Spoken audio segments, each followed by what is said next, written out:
Tēnā whānau, kia ora. Just checking. I've got all my sounds right. I might not actually.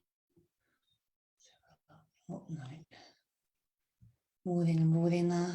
Kia ora, can I just check with someone that my sound's okay? Been away from this for a while.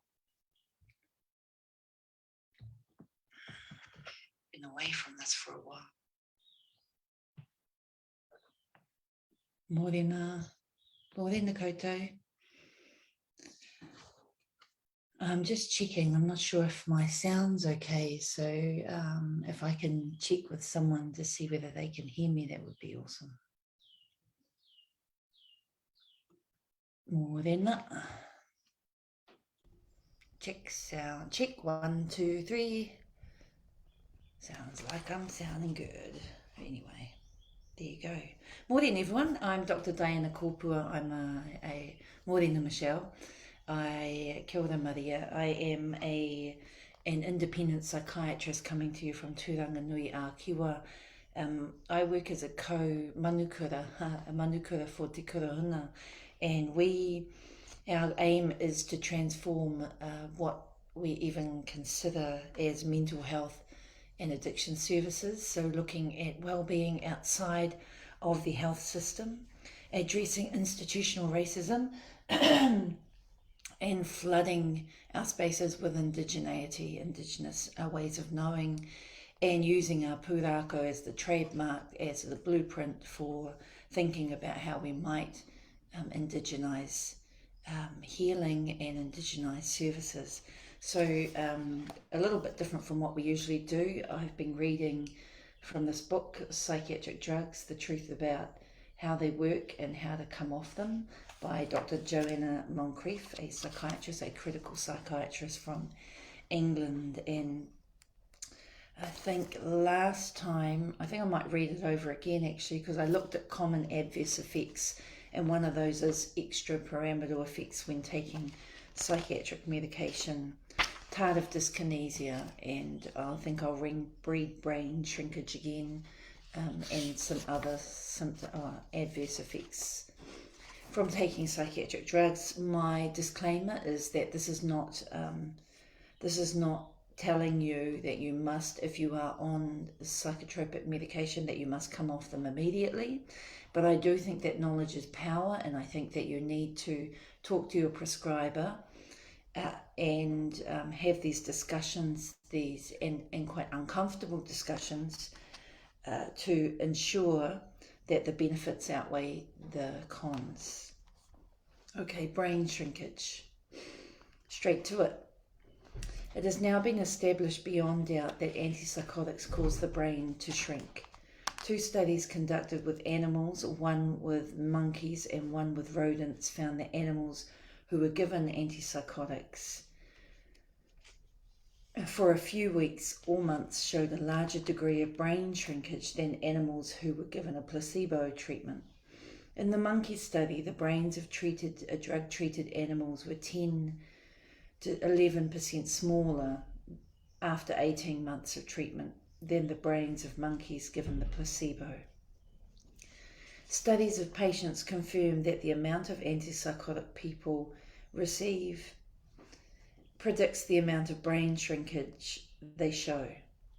A randomized trial of olanzapine versus placebo for the treatment of psychotic depression also showed that olanzapine was associated with greater thinning of the tissue in the cortex of the brain, the largest and most important part of the human brain, compared with placebo.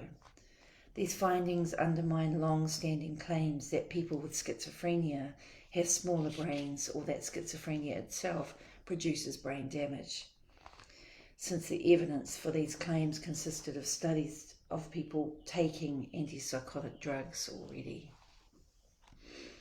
Metabolic abnormalities. As reported above, all antipsychotics cause people to gain weight. Olanzapine and clozapine are the worst culprits, resulting in weight gain of 1 kilogram a month in some studies.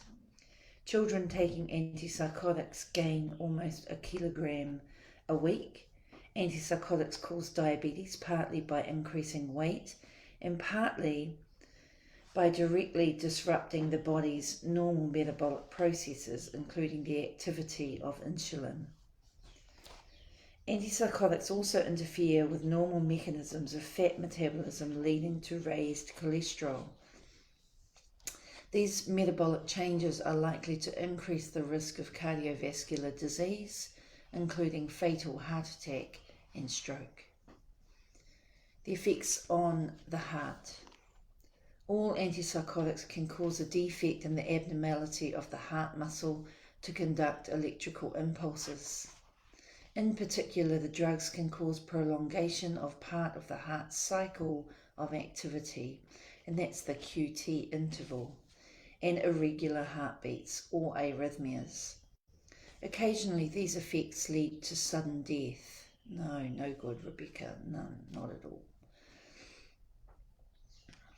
Although it is thankfully rare, sudden cardiac death, that sudden death due to dysfunction of the heart, is strongly related to antipsychotics, taking antipsychotics of all types.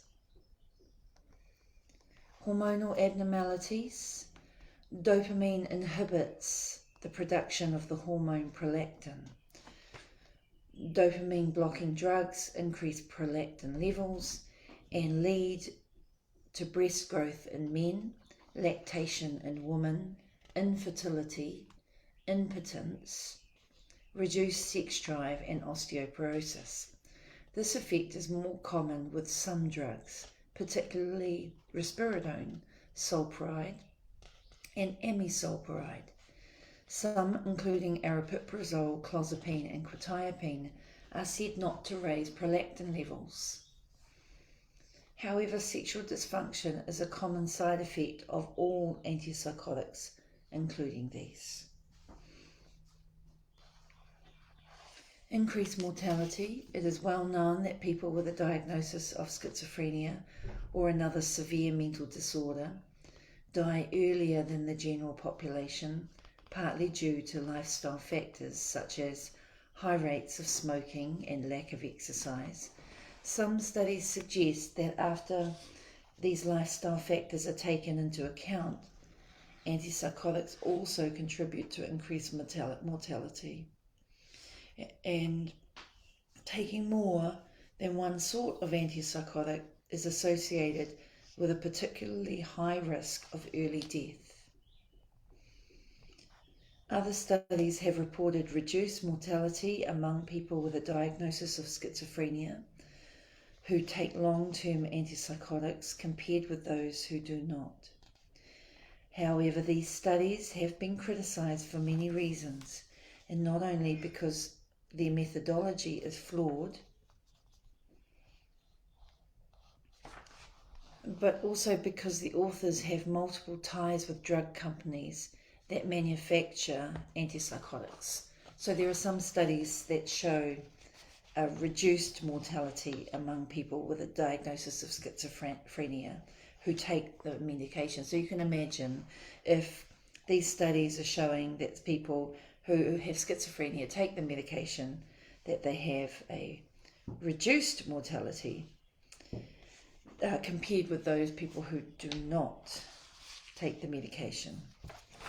And so Joanne is talking about that information being flawed, and that's the information is flawed because the methodology is flawed in the research.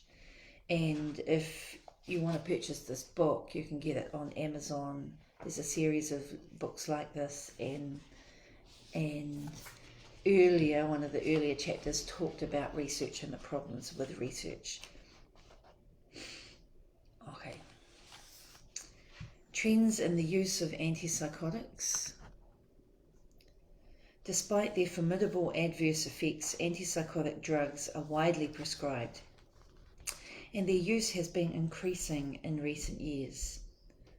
This is likely to be due to rising trends in the prescribing of antipsychotics for more common mental health problems and the expansion of the diagnosis of bipolar disorder, stimulated by pharmaceutical marketing campaigns.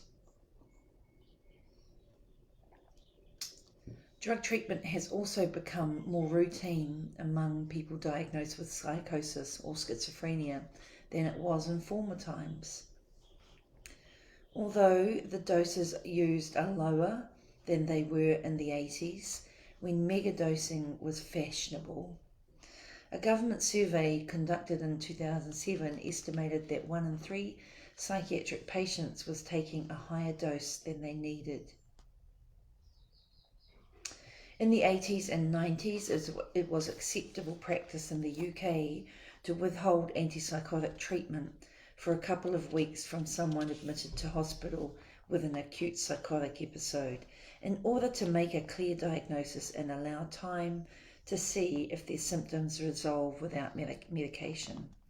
Nowadays, services are urged to get people started on drug treatment as soon as possible, and the vast majority of people who seek help for psychotic symptoms are prescribed an antipsychotic. That's very common in, it was, I don't know if it still is, in youth admission units. I used to work in Porirua, the psychiatric youth admission unit, and when I went down there as an advanced trainee, that was common to wait, to not rush in and prescribe. This situation has been driven by the ever-burgeoning literature on the benefits of early intervention for psychosis. Many people have come to believe that early drug treatment can prevent the most serious consequences of schizophrenia and the shortening of duration of untreated psychosis. Hang on. Yeah, the idea of the duration of untreated psychosis is an imperative. That's something that we must focus on.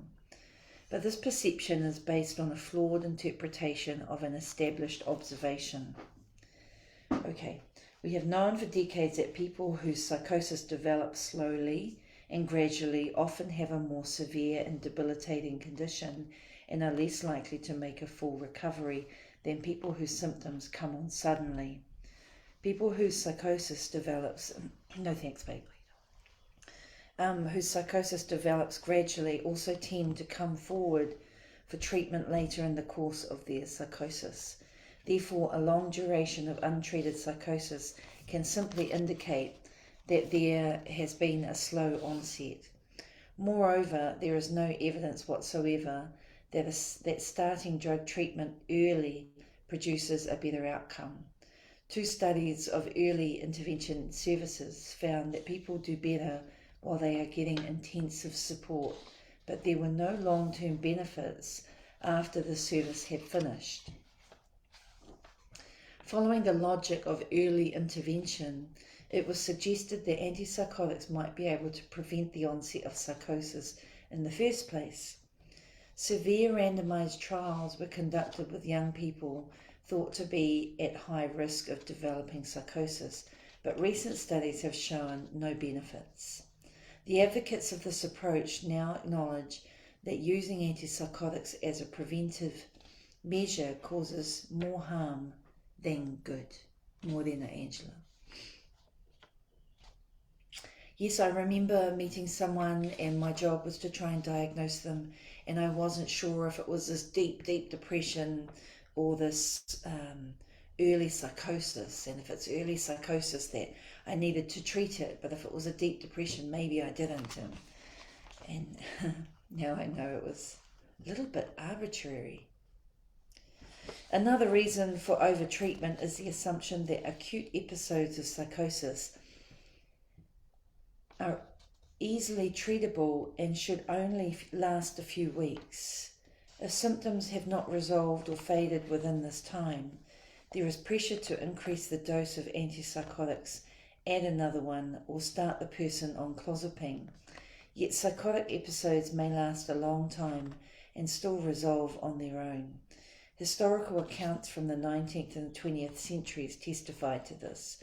A well-known example is the case of John Thomas Percival, son of the 19th century Prime Minister Spencer Perceval.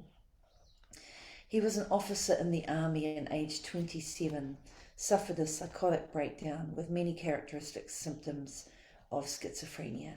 He spent almost 3 years having treatment in 2 private asylums and then made a full recovery, went on to marry and have children, and set up the alleged Lunatics Friends Society to campaign for better conditions in asylums. Nowadays, however, people do not have the option to recover in their own time. The indefinite continuation of antipsychotics is also assumed to be the best treatment for most people who have a psychotic episode, or at least for everyone who has more than one episode. Yet we have seen how the evidence base for this assumption is flawed, and that long-term antipsychotic treatment is associated with many harmful effects. The worry is that once someone is started on long-term antipsychotic treatment, they become more vulnerable to relapse if they ever try to stop. Therefore, they get stuck on medication that may not have benefited them in the first place. Let me see the time. I think that's enough. Yeah, that's enough. I hope that was good reading and helpful for some of you tuning in. Feel free to ask any questions.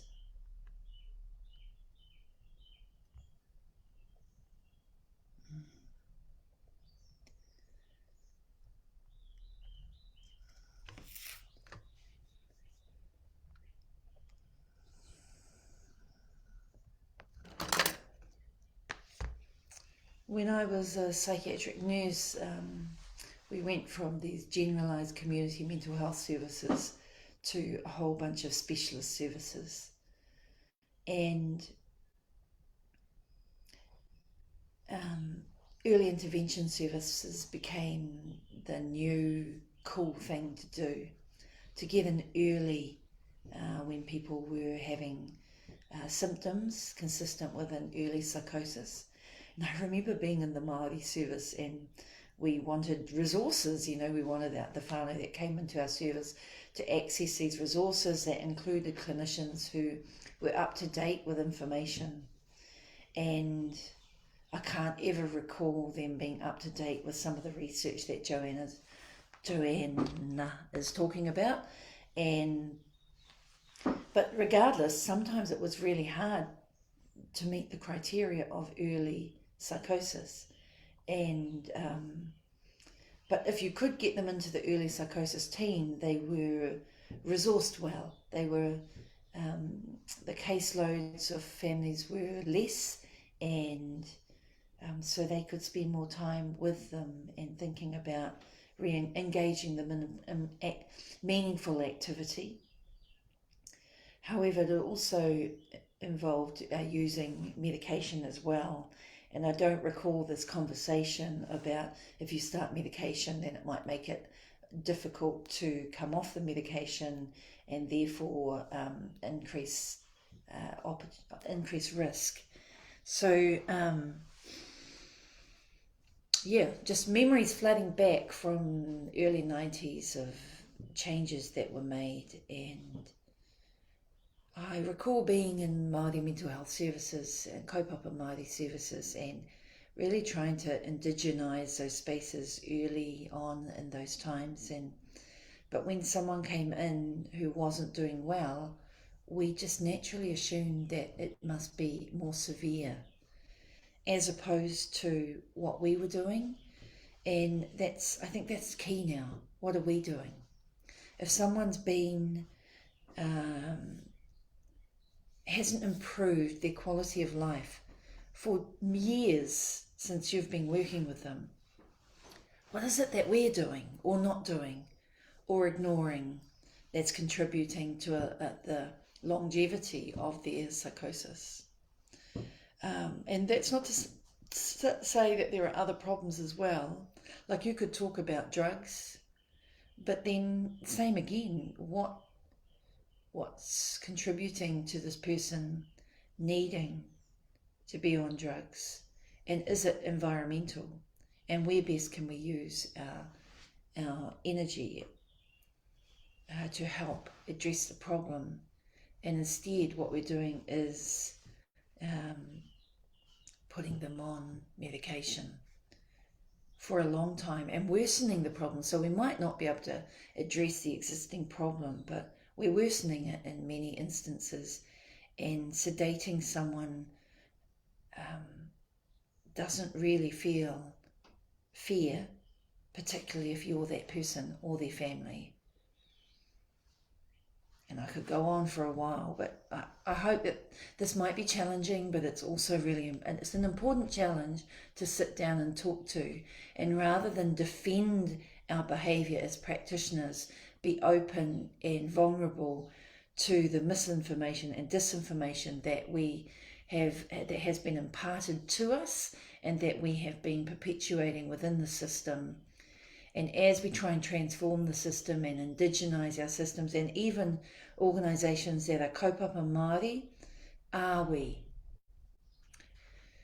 That's my morning challenge for Monday. Have a great day. See you tomorrow.